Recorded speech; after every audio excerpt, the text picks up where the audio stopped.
ഇതാണല്ലേ മോള്. പറഞ്ഞിട്ട് അത്ര ഒന്നും ഇല്ലല്ലോ. ഒറ്റ മോളാണോ? ഇല്ല, ഒരു അനിയത്തിയും കൂടെ ഉണ്ടനി. ഓ, അപ്പൊ ആണുങ്ങളില്ലാത്ത വീടാണ്.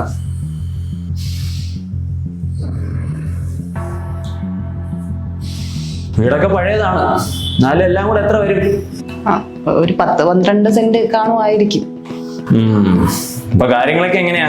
വേറെ വസ്തുവും കാര്യങ്ങളും വല്ലതും ഉണ്ടോ? ഇല്ല, അങ്ങനെ വസ്തുക്കളൊന്നും ഇല്ല. അപ്പൊ ഈ വീട് എങ്ങനെയാ? മുറിച്ച് 2 മക്കൾക്കായിട്ട് കൊടുക്കുവാണോ അതോ ഇത് വിറ്റ് കാശ് ബാങ്കിലിട്ട് കൊടുക്കുവാണോ ചെയ്യുന്നത്?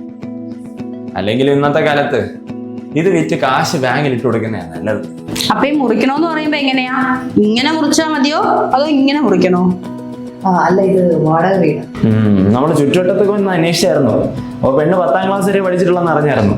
10ാം ക്ലാസ് വരെ പഠിച്ചപ്പോഴേ ഇങ്ങനെ. എന്റെ മോനെ പോലെ MBA വരെ പഠിച്ചിരുന്നെങ്കിലോ? മോൻ എവിടെയാ വർക്ക് ചെയ്യുന്നത്? അയ്യോ, ഒന്ന് സൗദിയിലല്ലേ, ഷേഖിന്റെ വലം കൈ. അല്ല, കുട്ടികൾക്ക് എന്തെങ്കിലും സംസാരിക്കാനുണ്ടെങ്കിൽ അവര് മാറിയെന്ന് സംസാരിച്ചോട്ടെ. അവൻ എന്ത് പറയാനാ?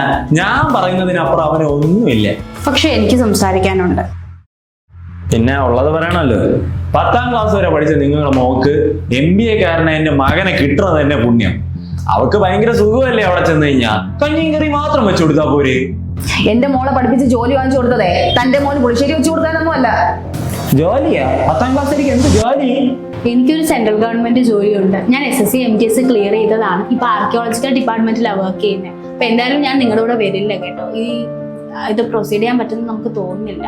10ാം ക്ലാസ് കഴിഞ്ഞാൽ ഇത്ര നല്ല ഗവൺമെന്റ് ജോലിയൊക്കെ കിട്ടുമല്ലേ? പിന്നെ അച്ഛൻ പറഞ്ഞ പോലെ ഒന്നുമല്ല, എന്റെ ജീവിതവും ഭയങ്കര കഷ്ടപ്പാടാ. വയസ്സ് എത്രയാണെന്നാ പറഞ്ഞേ? 25. പഠിക്കാൻ ആഗ്രഹമുണ്ടോ?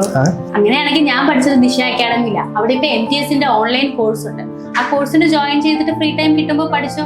ഓൺലൈൻ അല്ലേ, ഈസി ആയിരിക്കും. 2 വർഷം കൂടെ എക്സാമും എഴുതാൻ പറ്റും. 27 വയസ്സ് വരെ എക്സാം എഴുതാം. ഡിയാക്കൂടെ ജോലി കിട്ടുവാണെങ്കിൽ നമുക്ക് പ്രൊസീഡ് ചെയ്യാം.